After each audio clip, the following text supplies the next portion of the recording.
Ladies and gentlemen, welcome to episode 100 of the Ajay Patel Show. My name is Ajay Patel, and welcome to the three-figure, welcome to the big show.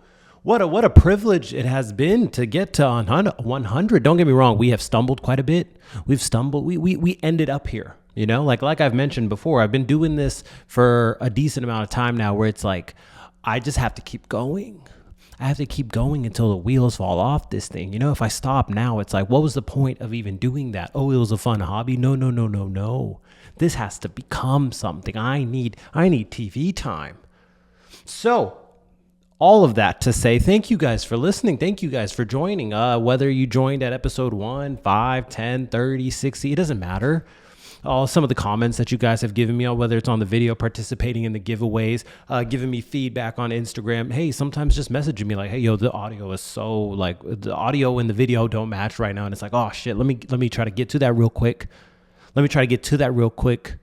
My day job that actually pays me money, they need something. But you know what? I need this audio and video to match. Episode 100. Today we have a very special guest. Yes, Reena Patel finally, She got my ass. She told me from probably like episode 80-ish when she was like, oh, this guy will probably get to 100.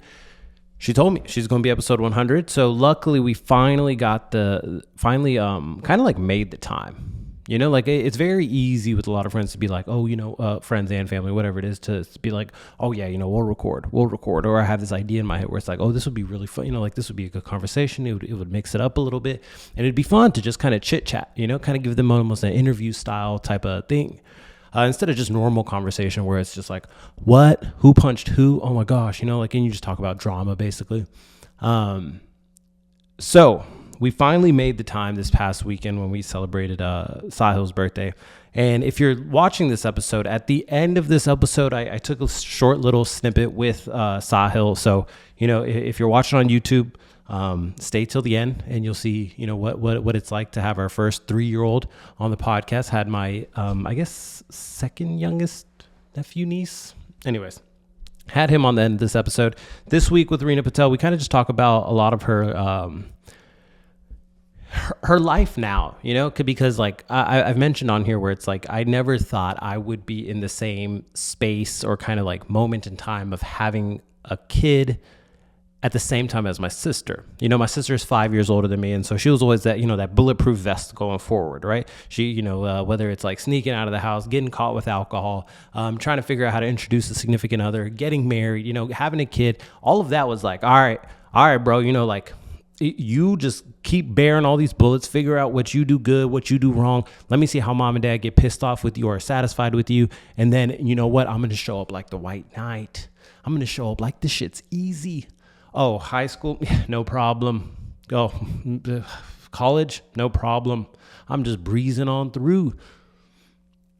And so when this phase of life of her having a kid in December and me having a kid in January, and it's like, whoa, it's so strange to me that we are kind of going through this at the same time. You have a lot of the same emotions. Obviously, she's on number 3, I'm on number 1. So it's a completely different world of things, but there's some overlap. And so got to kind of dive into that, her world now from being this person that was becoming a optometrist to then getting married to then having kids. And then, now where she's at right now, she is staying at home with the kids. So that transition of mindset and, what does that actually mean in today's world? Is that like frowned upon? Is that cheered for? Do people not cheer for it enough? So that's all what we cover. But before we get into that, I just had two quick things. I went to the Houston Aquarium. And let me just go ahead and tell you, it sucks there. That was the worst thing in the world, bro. Like, there is no reason you should be waking up on a Saturday. There's no reason you should be waking up any day of the week and saying, we're going to go to the aquarium in Houston, Texas. Not this downtown aquarium. I understand if you have a cool aquarium where whatever city you live in, I get it. The Houston Aquarium, I went once upon a time when I was probably about 12, 13. Me, my sister, and our technically Dada went to go to this aquarium. He took us around and it was a fun time. I probably bought some stupid toy and that was the last time I saw it. didn't really have that much of like a lasting impression on me. I'm also someone that I don't like going to this kind of stuff. I don't like aquariums. I don't really like the zoo. I'm kind of a fan of the art museums, but that's like borderline, where it's like, oh, this was a fun little activity. I'm ready to go home now. Like I'm not buying the headset to put into my ears while I'm listening to paintings by Van Gogh. Like I'm not doing that. But it's fun to just kind of stroll around. It's an open space. Whereas this aquarium, bro, it was literally, it's just a tunnel. It's just a tunnel with like 5 tanks of fish. 5 tanks of fish. You're just going through, and everyone is there with strollers. I hate going anywhere that is too kid friendly, because you're not just like the one or other person that has a stroller around. Being the only person with a stroller and a baby, it's like, like, should we really be here? Like, are we kind of messing with the vibe? Are we kind of forcing this? Like, is it too loud? Are we going to be a disturbance if baby starts crying? Where do we change a diaper? And then there's that sweet spot. There's that sweet spot where it's like, okay, there's a couple kids around here. Oh, I understand why this restaurant has a couple more strollers around here, because people are having dinner at 5:30. People are having dinner at 5:30 because they want to put these badass kids to bed by 7. They want to put these devils down by 7. So, this makes sense. There's a couple strollers around, but there's still, like some young professionals, maybe a little happy hour going on, like 2 rooms over. But this shit here, bro, like where everyone has a stroller, and like, it's not even like these kids are 5 or 7 where they can, actually observe what's happening in front of them. At this age where I saw so many kids, just absolute newborns, probably early, every single thing where the car seat is facing you, they have no business being in that aquarium, bro. And it's fun, it's like, ooh, like you get to see their eyes react to the fish going up and down. You take a nice little picture as a memento. But then it's like, all right, like what? I feel like Saturday could have been more fun than this. I would have rather had some pancakes. I would have rather watched my daughter watch me eat pancakes than watch her watch some stupid fish in this tank. And you're just going through this tunnel, and you're basically in traffic. What a joy. Now I'm on a rant, huh? I promise Rena's in this episode. You're just in traffic. You get to drive to the aquarium in traffic. You get to enter the aquarium and you're in traffic, but now you're pushing a stroller instead of behind the wheel. Anyways, don't go to the aquarium. I don't know, man. The Saturday things, I just feel like Saturday should be fun. You start with a little brunch, maybe meet up some friends. Obviously, you knock out your workout and the house cleaning, all that stuff by like 11 a.m. ish. And then, Saturday's just a vibe. And then Sunday, you fix yourself. You clean the house. Yeah, maybe you don't clean the house, but at least you do the laundry. Maybe you change the sheets out. You cut your nails. Like all that shit, that's what Sunday's for. But, oh man, now my mouth's dry and shit. The only other thing is later that night. So later last night, I basically started watching the Timberwolves and Denver game, and it was on ABC. All of a sudden, it gets taken over by the White House announcement. Not announcement. It would be kind of like the press conference of there was a shooter at the White House Correspondents' Dinner. Shooter / I don't know if it's been confirmed that it was a bomber, but apparently some dude just bolted through whatever security that there was. And then there was a shootout. One officer got shot, but not fatally. And then this guy ends up, apprehended. I don't think he's dead. A big deal, like this political violence thread hasn't been something that's like not too common, but as it gets more and more like emphasized and it's happening more frequently, it's a little freaky. Because it's like, like I'm already a little paranoid when I'm in these big crowds. And now if I keep seeing this shit, right? And I'm not even like trying to see it, right? I'm not like opening up TikTok and then going down this news cycle, but I'm just watching basketball. And then boom, like the airwave is interrupted by this press conference. And it felt kind of good. It felt kind of good to watch the news. Is that a little weird? Like it felt kind of good to watch news come from a quote unquote news source. Right? It feels like when there's a tornado or a tsunami in town and you're watching the news source. And it feels like, okay, nice. I'm not getting my news through some TikTok or Instagram channel or Facebook videos. It's like, nice. I'm getting news through the news. And I get it. Look, the news is probably swayed one way or swayed the other way. That it is what it is, right? But at least it's like, okay, like I'm watching the official source. And it feels kind of wild, it's like this is the security, bro. If you guys get to watch the video of the dude bolting through, it's like this is what I feel like Doge was supposed to be for, where they would be, kind of like testing these dudes out. And apparently he was a teacher.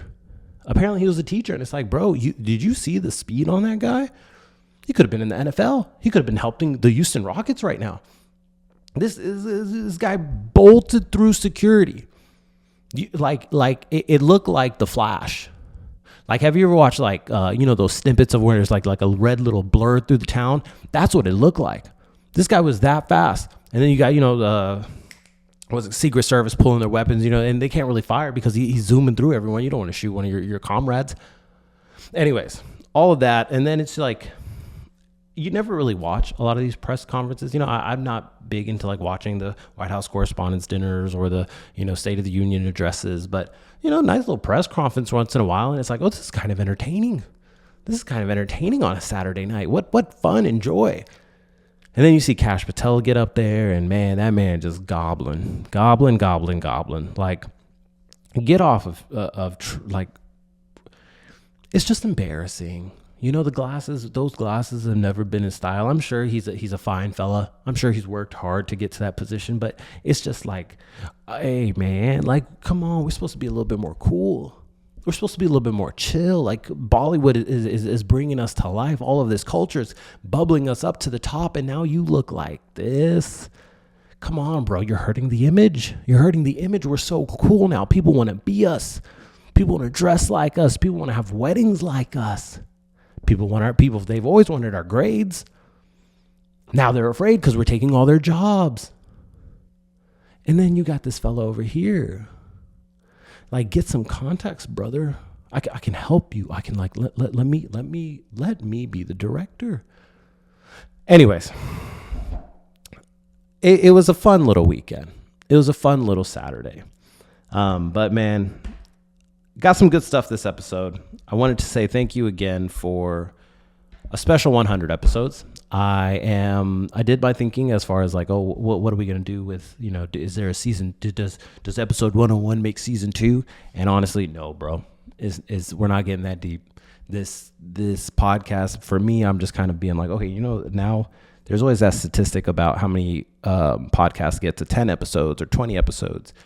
And with 100 in my head, it kind of feels like, all right, bro, if you're going to do this, like, try to post more frequently, do the clips, do the medium length videos, try to be a little bit more consistent with them, get more guests. So I know I've been saying it for the past 20, probably 50 episodes about like, hey, I'm going to do better. But here we are, episode 100. We're going to do better.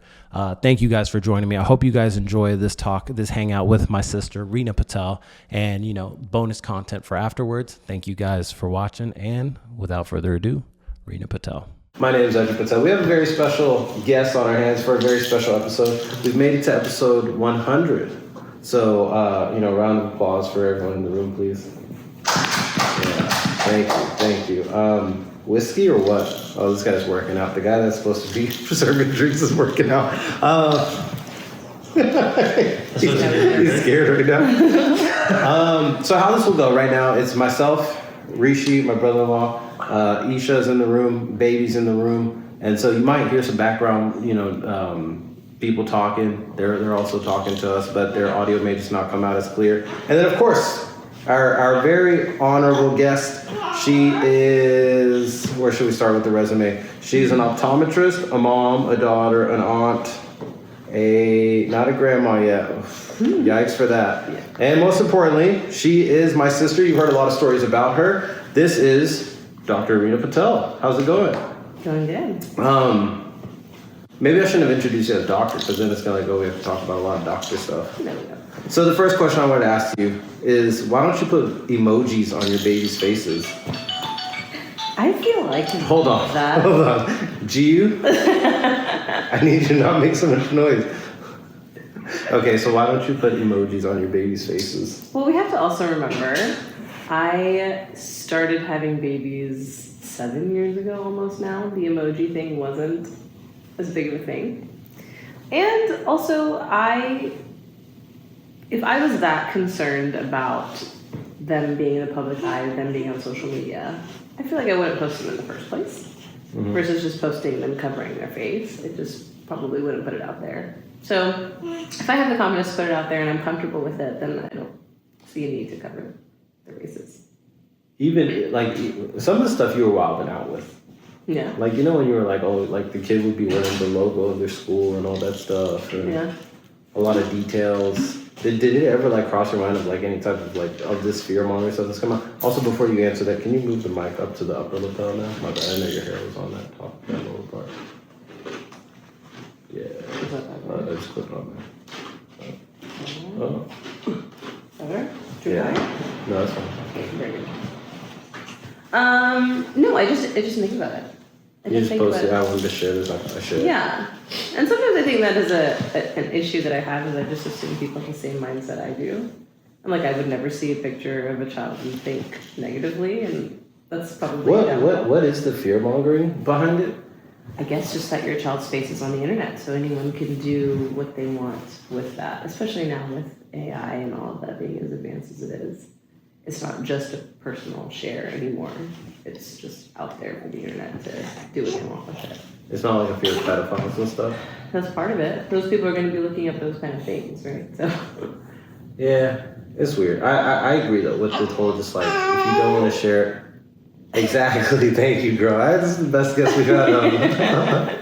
If you don't want to share it, what's the point? Like when I see some people doing it, I'm just like, you're not Michael Jackson. You know, like you aren't. No one cares. Yeah. I think no one cares, but it's also a lot of fear mongering behind that. A lot of other stuff. Do you think it's easier in the grand scheme of things of like small stuff like that? Do you think it's easier to be a mom in this era versus like let's say our mom 30 years ago? I don't think either one is easier than the other, honestly. They all come with challenges. Okay, how about take a side and then just try to defend that side? Okay, I would say it was easier 30 years ago, only because you didn't have the noise. I feel like now being a mom is so noisy. From the moment you get pregnant, there's just information overload. Versus 30 years ago, where prior to that, you got pregnant, everything you knew, everything that was advised just came from your close people. And then that was it. It wasn't like, okay, my mom is telling me one thing, and now the internet's telling me something else. And then it just starts to compound. And then you have the baby, and then the same thing. Then you have all these, oh, well, your baby's not doing this at this week's, or it just becomes, then you start getting stressed out. Then comes the issue of, which we're kind of starting to get into with my oldest, is they are also now exposed to the internet. And it's not because I am letting him be exposed to it, but it happens. They go to school, their friends have older siblings, their teachers talk, they're always listening. So now there's that part of it too, where it's like now I have to not only try and filter it through for myself with the information that he's receiving, I also have to try and filter as much as I can, but also have answers to the questions he asks me from home. What is an example of something like that? Like I know there's always like fads and trends. Hey girl. That's the last kick you get, and then you're going to sleep. What is an example? Because, you know, like, I always see the stuff like the whole 6'7" thing, you know, some of these other weird things that they say, but what is an example of a weird thing? Like, have they ever asked about, like, oh, why is this happening in Iran or something like that? No, I think he's still a little young for that. But it's like, you know, the other day he asked me why he can't be a YouTuber. And I've never said he can't be. But I don't ever remember that being a career option for me when I was 6 years old, you know? Like, it's just kind of like the world is so open to them. And now I have to have these answers, but I'm really just not ready. I'm not expecting this at the age of 5, 6, or whatever it is, you know? And the moment I feel like the moment they begin school or they're exposed to all these other people is when it starts. So just, I feel like from that aspect, just the information overload from every person involved, I feel like it's a little bit harder now. But you think that all these resources are supposed to make everything easier, you know, Yeah. all the internet, the wealth of information. Like, why isn't it easier to be a parent now than like when you had to work 2 jobs, your husband didn't actually love you, Yeah. you know, it was just like I mean, some people are still in that boat. The internet hasn't changed that. These are signs of red flags for men. Do they breathe while you're Episode breastfeeding? 101, yeah. Yeah, bro. The other day, you should told me like, oh, you know, when she's pumping or nursing, and I put my hand on her shoulder, and I'm just like, hey, how you doing? And she's like, that bugs the shit out of me. Yep. I was like, sensory overload. Sensory overload. Yeah. I get it, but it's like, oh, okay. No, but the thing is, Ajay, you don't get it. So now I just bow. You don't get it, but you can't get it. Exactly. Yeah. But that's the point. No, it's not the point. No, what do you mean? Because then you have to just know that you're not going to know. You can't say, I get it, because it's almost more irritating. Imagine that being the explanation for a dude, you know, where it's like, no, we need to know why 2 + 2 = 4, you know, and it's like, no, you just don't get it. It's like... Yeah. Sometimes you just don't know things, and that's okay. But you just have to be empathetic enough to be like, okay, that is a realm that I'm not going to understand, and I just have to take it. Is there too much empathy for men nowadays? For men? From? Too much? No. Yeah. Not for me. Oh, look, he's going for me. He's heard him. You finally heard him in the room. What do you think you I was wondering what he's trying to... Yeah, they're just losers now. I agree. You know, like, I think there's still like a... I always run into this battle with Isha where it's like I'm trying to defend dudes because I'm like, I know a handful of good dudes. But then you see the field and it's like, oh, yikes, you know? But then you realize that field was bigger in the time period, like our mom, of course, her peers had kids. It's just like, how did they do this with, like, were they just winging it? Were the dudes actually more helpful than I'm giving them credit for? Or was it just more like people had their roles? So it was just like, this is what you do, this is what you do. Now it's like everyone does everything. Like everyone can do everything. I think sometimes though it's from both generations, if we're talking about like from our parents to us, I think it might be also just an optics thing. Like think about what was considered a man when our parents were in that phase. It was like the guy didn't do anything. The mom did it all.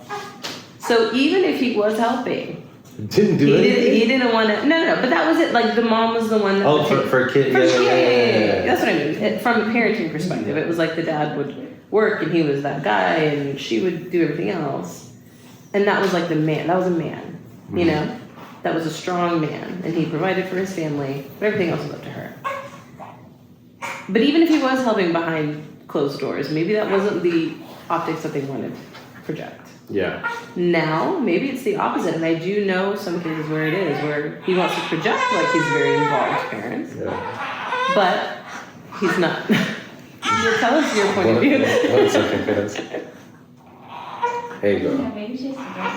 We're burning film here. I think it was easier back then. Yeah. Because it was a mission. Now there's too many avenues. Like it's just like where like you can get so lost in this. Before it was like you have the kid, you work the job, you don't have to worry about moving to a different company, moving here. Nope, you stay where you moved. You have the job, you stay there for 30 years. You stay married to the same wife. You have a couple kids. You try to send them to college, and then hopefully they become a doctor, engineer, or something. Yeah. Now it's like that's not the most like.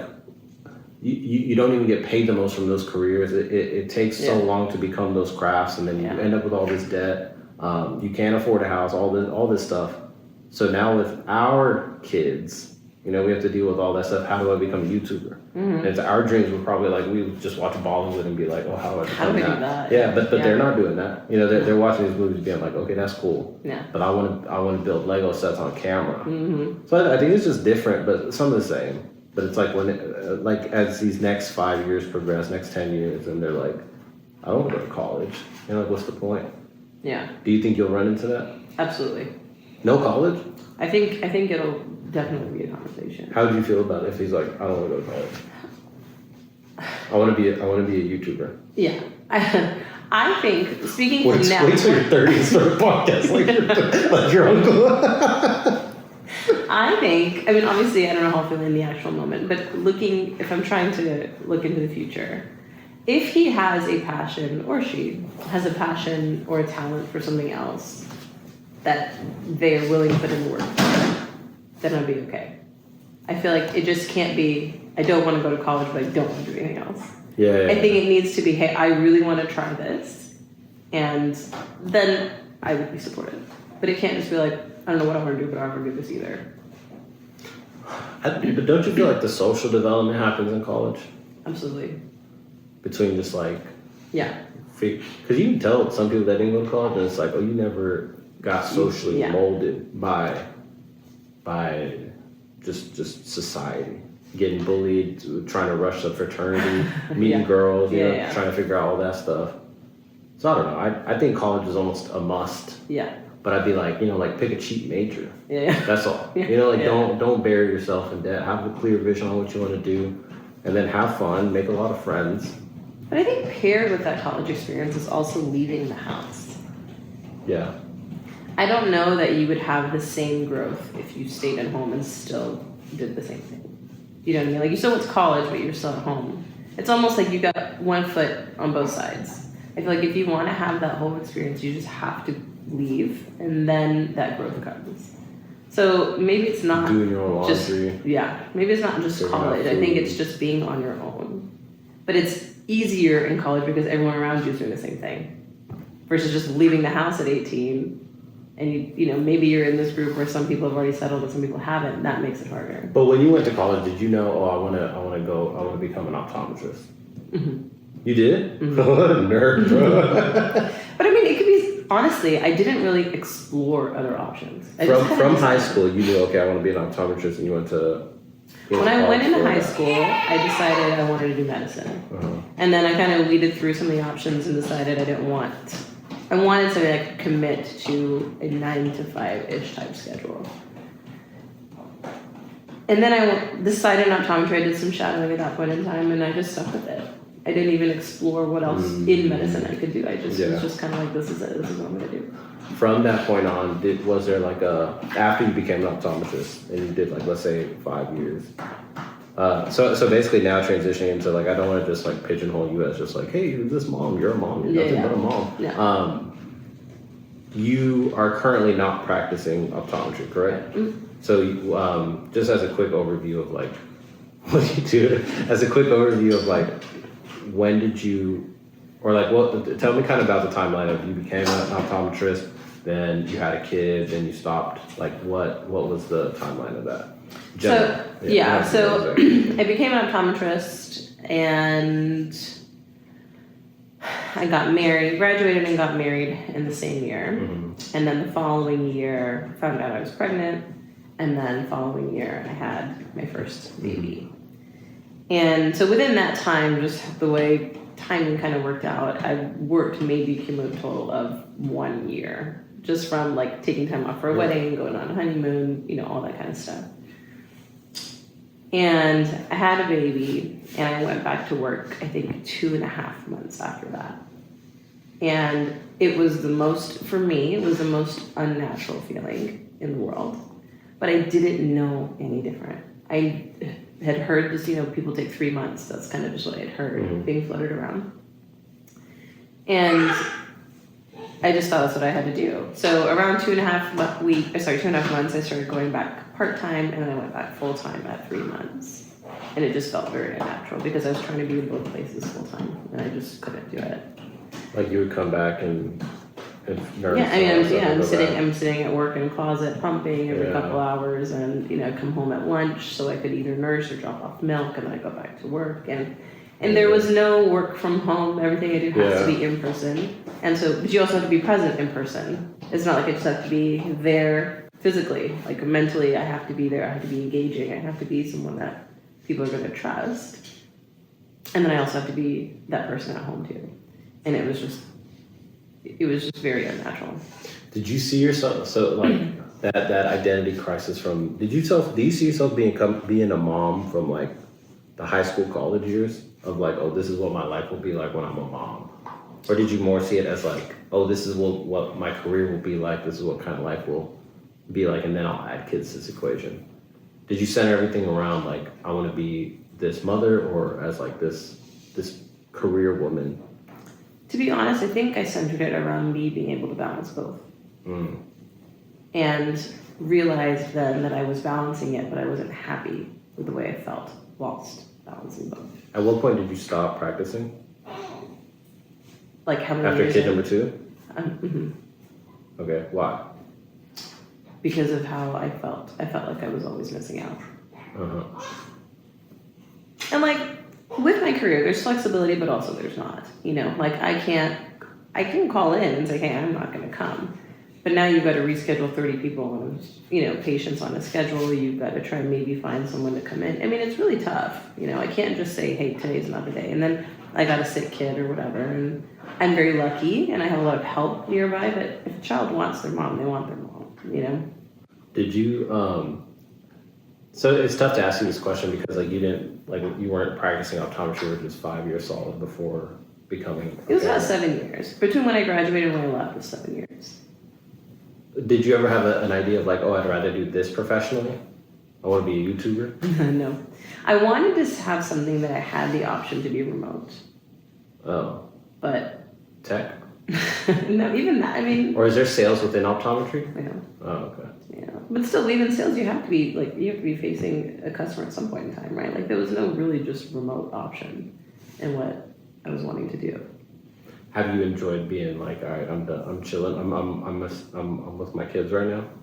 And then do you have an idea of like, oh, this is what I'm going to go back to practicing? Yeah, so I do enjoy it, yes. Is it harder than working? Yes. It's very tough. But I do think that I was cut out for this phase of life of being home with them. And I don't think that I would be very good at being home full time if I didn't have a child to look after. So to then answer your follow-up question, once I think my youngest is in school, I'd probably go back for the duration where all my kids are in school, and then I'd be home when they come home. That's kind of what my plan is for now. In your field, do you like return at like a lower, like the status that you left, or would you be able to return to where other, let's say you're 39 at the time? Yeah.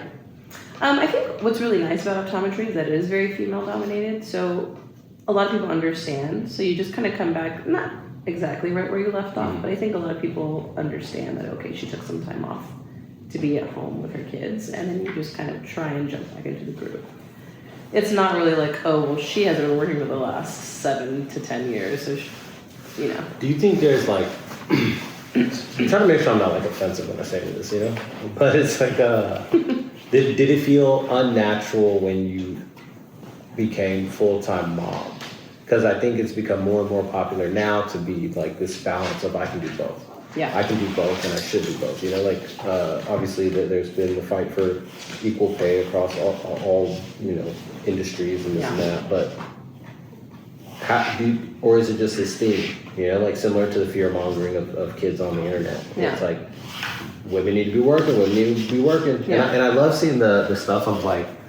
People's TikToks were like, who the hell fought for this? Who the hell fought for this? Like, why? I don't want to be doing this shit. Yeah. I'm cool chilling at home, and doing my, this duty where it's like, it's a massive responsibility, obviously, but like, do you think that's something that's just like creeped into a lot of people's minds, or is it something that is for the better? I think what happens is that the fight that was happening was just for the opportunity to be equal, not for it to be an equal requirement. And that, I feel like that's where the line got a little blurry, is where now we're like, oh no, she needs to be doing this, versus, oh, she has the opportunity to do so she wants to. Yeah. And so I it didn't feel unnatural to leave. I was very happy to do so. It was right after we came back from your wedding, and I was like, hey, I feel like everyone in my family is kind of done, settled, everything's in its place. Now it's time for me to just kind of focus on everything at home. And it felt very natural to me. And then when patients would be like, oh, I'll see you next year or whatever, and I would just tell them, like, no, I'm not going to be here. And they were very supportive, which I felt like was a really nice thing to see, because a lot of those patients were older women that were working, and they all were like, yeah, I took off 10 years to raise my kids, and I went and came back after. And so it just felt like it was very feasible, and they were very happy, and not one person ever said, I wish I didn't do it. I feel like you see less of those stories on the internet though now. You see more of the person that's like, I'm doing both. I'm doing everything. I'm working out. I recovered one day after a C-section. Yeah. It's like, all right, bro. You rarely see that. Actually, I do think you're seeing more of it now, like the humility of it all. Yeah. Where it's like, no, actually, I've been shitting bricks. I'm terrified of this situation. Yeah.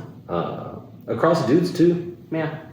Where dudes are out there being like, well, I actually don't really like this much, but we're gonna keep trucking through. Yeah. Do you, what do you have to look forward to over these next 5 years the most? Oh my gosh, I think it's just the kids, honestly. I've got 3 of them, and they're all in kind of different phases. I've got an almost 7-year-old, I've got an almost 3-year-old, and then almost 6-month-old. And they're just to see that grow together, I think is great. I think I texted a mom one time, and I was like, the development or the bond of siblings should really be studied more, because it's so crazy to me how it's just such a natural love that they have. Like with Ishan, I can almost chalk it up to, okay, he was older, he was almost 4. We would read books to him about being a big brother. We would talk to him about it all the time. And so maybe he was a little bit well trained when his sibling came. We didn't do any of that with Sahil at all. Yeah. He was just like, what is that? And I was like, there's a baby in my tummy. And then he was like, okay. And that was it. And then the moment he came to the hospital when she was born, he was already in love with her. And it's just incredible to see. Because I remember you guys doing that whole thing when Ishan came to, and I've seen a lot of videos of it. It's like whenever you're introducing the new, the first child to the new child, and you're like, you have to make sure they have a gift, and make sure the child isn't in the bed with the mom. And it's like, bro, there's a lot of shit to think about. Yeah. You know, like just bring that kid in the room and let's figure out what's next. Yeah. We did try to have it so there wasn't, we wanted the kids to be able to meet, not necessarily private, but not everyone else around them too. So they could just feel open to expressing however they wanted to express. We did do the present thing with Ishan, but we never really got around to it with the other 2. So we were like, oh, there's something for you at home, you know, and I had my in-laws kind of give it to them and all that. But it really is just so natural. You know, you don't have to force much of it at all. You don't have to be like, okay, this is what's happening next. And I think, you know, educating them is one thing, but then sometimes you just have to let nature do its thing, you know? I think there has been this whole like, oh, you gotta fix everything. Yeah. Oh, the kids breathing with their mouth, this is how you fix it. Yeah. It's like, why? Why not fix it? Constantly adjusting everything that should be kind of just natural. Yeah. I should just let things happen. The kid's gonna get jealous. Yeah, they're gonna throw tantrums. They're gonna do this. Let it happen. Versus fight it. Yeah. Still lose. Yeah. Or you had a success and now you're telling everyone else this is how I did it. And then they run into failures and they're like, well, shit, you know? Like you just wasted all that time. You didn't let the moment be natural. You stressed over all this shit. Yeah. Because I'm at month 3 now, right? Of first time dad. And all the stuff we were consuming the first couple of weeks between ChatGPT, friends, this and that. Yeah. And it was just like, you know what? I kind of want to just be a hippie with this shit now. Yeah. Where like, you know what? Nah, we don't need a bed for this baby. Put them on the floor if they really need to sleep. Like, we'll be okay. You know, like some of that stuff. So I don't know. I think it's just become a lot of. But it just ties back to what we were talking about originally, where it's just information overload. There's just too much to it. Where this is a very natural process, all of it. And I love Western medicine, and I love that has interventions. But I think at some point it just needs to be lit. But you're gonna stop at 3. All right. So, any questions from the audience? Yeah. Here. She's sleeping. She has a lot of questions. Okay. So then, before we close it out, do you have anything you want to talk about? Well, let's talk about you. How's it been? You've had a lot happen in the last 365 days or so. Yeah. No, I mean, it's like, there's been a lot. Yeah. And things keep changing. Yeah. But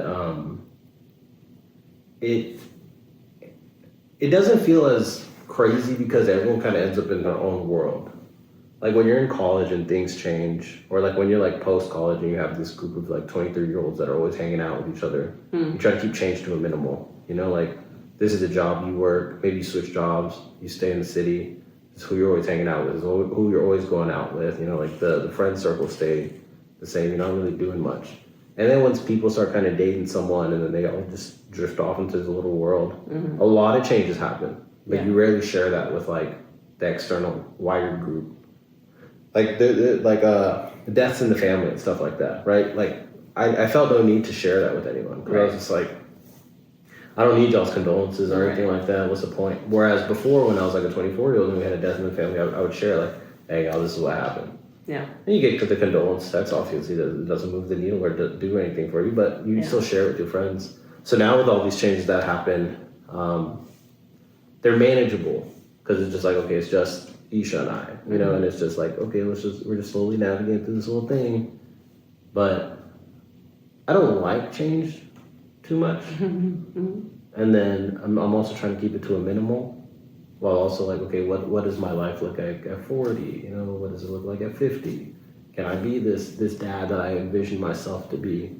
Have I ever told you the story of Keith Frazier? No. He was the guy that I played basketball with in middle school. Okay. Tall black dude, box top cut. He had a kid when we were in high school, and he went to the rival high school. And one time he had a baby, probably in like 11th grade. Oh. And he pulled up to the game, stroller, black beanie, blacked out sweatsuit, baby in the exact same thing. And he walked in, and you see everyone turn their head because he was a star player also. And I was just like, damn, that motherfucker's fresh, you know? And so sometimes I always think about that. I'm like, how do I get that look, you know? But obviously I'm not a 19-year-old hooper. Right. How do I have that look at this age? Or even when you had Ishan, I was like, how do I create that look as an uncle? Yeah. You know, where I'm like involved but not too involved, still cool. Yeah. And also, oh, does it matter if I'm this cool anymore? Or, you know, what's more respected as a 30-year-old, like being a little bit more quiet, reserved, and helpful, or the loud, entertaining one? And so that's how life is, you know, just like a little ping pong match in my head. But it's going good. Try not to stress too much, cry once in a while on the staircase. It's necessary. That's about it. No, that's not necessary. It's punk made, you know? There's nothing wrong with crying. That's it. But episode 100. You did it. No, you did it. Thank you. Thank you. You are a special guest. Hey, I'm going to ask one more time. Any more questions from the Wait, I audience? did have a question. Okay, what's your question, You were man? talking about siblings, and you were like old enough to remember life before you had a sibling. So Yeah. how do you feel like having a sibling changed you, or do you feel like it did at all? Okay, just for the record, or sorry, not for the record, for the audio, Isha asked, a life before having a sibling, how did it change you after having a sibling, correct? Yeah.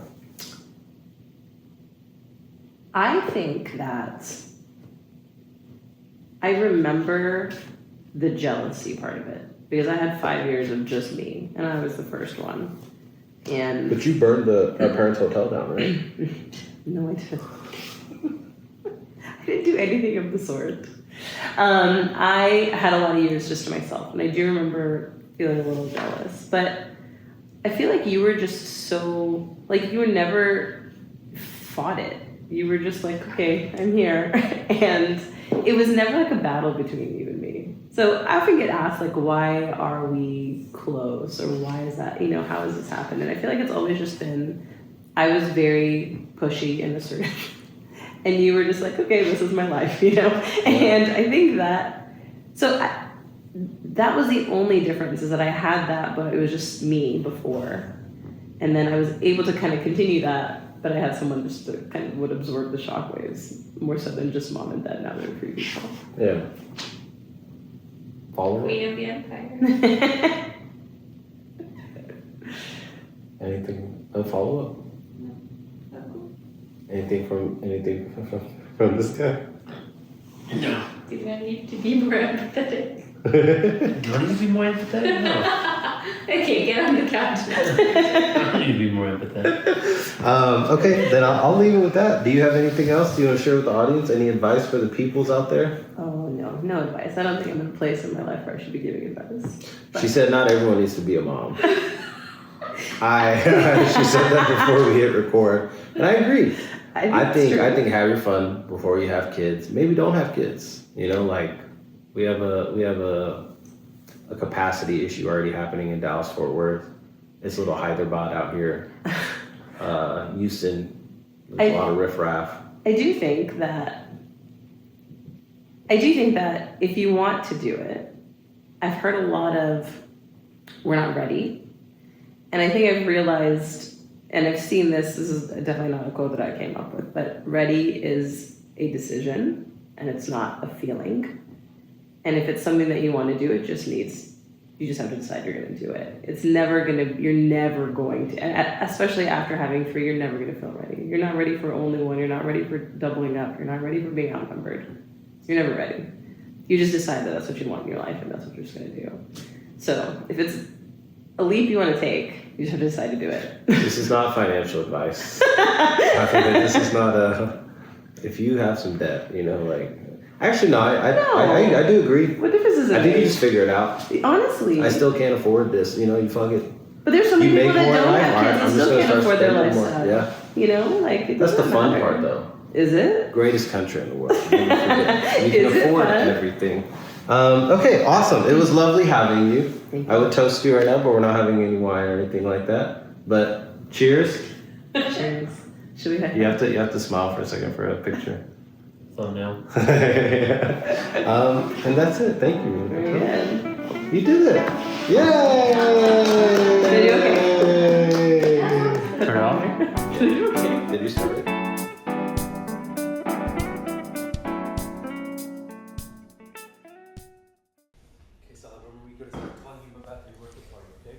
Okay, first, what's your name? Ajay. What's your name?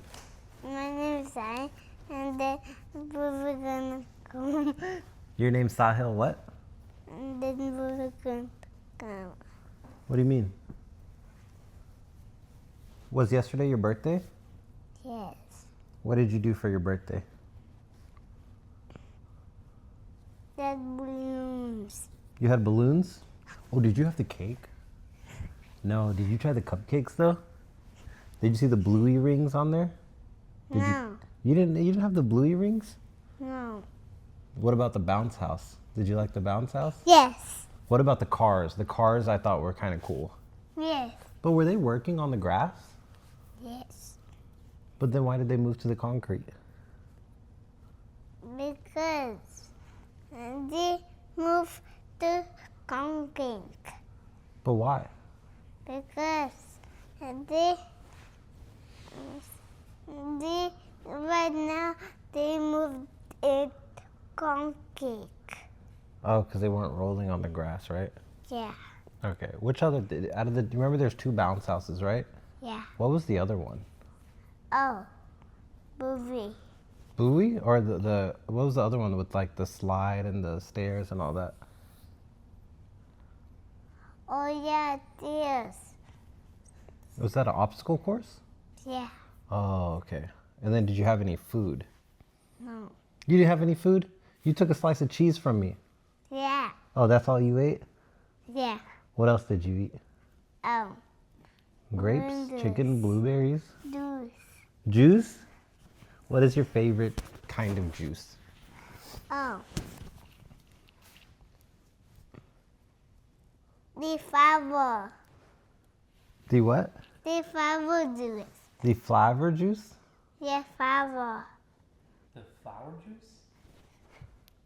What's flower juice? I'm saying the juice. I thought you like orange juice the best.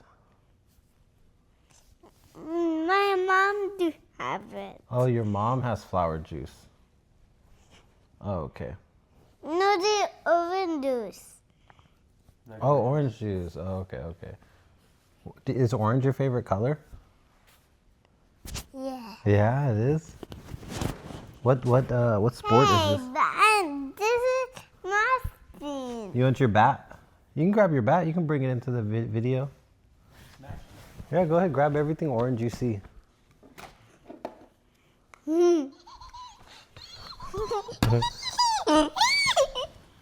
What's that? My boss. Are you putting the watch on the bat? Yeah. It can fit. It's really put it on you. Okay, while you do that, can I ask you a question? Yeah. What is your favorite thing to do? What- It's not fit. What do you like? It's What do you do like for fun? Do you like drawing? Do you like watching TV? Yeah. Do you like hanging out with mommy, daddy? Jima? What do you like doing the best? I'm like hanging out with mommy, daddy. Aw, ain't that the sweetest? Do you have any special message you want to share with them? Make sure you say it to the video. No, No? Okay. Do you want to say anything else to the audience? no. Okay, do you want to say bye? Bye. Bye.